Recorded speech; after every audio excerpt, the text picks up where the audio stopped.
Со ракавици и вреки жилби за промена, стотици волонтери излегоа на терен да дадат свој придонес во националната еколошка акција Генералка викенд.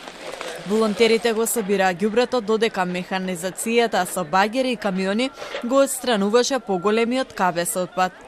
На терен беа и млади, кои првпат се приклучуваат, но и искусни волонтери од странство.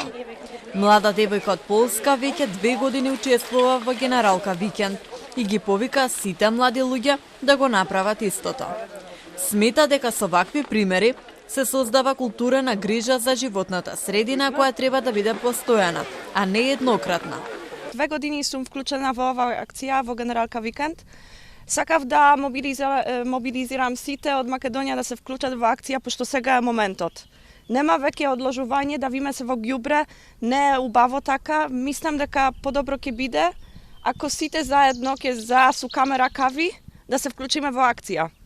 Секој еден од нас треба да се вклучи во една ваква еколошка акција со цел да ја направиме нашата средина поубава за живење. Освен граѓаните, активно се вклучи и представници од институциите.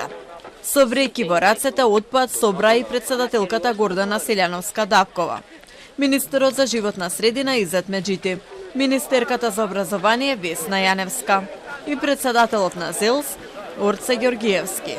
Ние треба да си ја заштитиме природата, отиштитејќи ја неа се штитиме себе си. Јас предлагам следниот пат да тргнеме од дворот на Собранието. Сте виделе како изгледа дворот на Собранието? Мислам дека е време да сватиме дека Генералка викенд треба да прерасне во Генералка 365 дена. Само во април 2024 година подигнати и транспортирани се 1995 кубни метри отпад од диви депонии, а вкупно во текот на годината биле отстранети 2970 кубни метри отпад.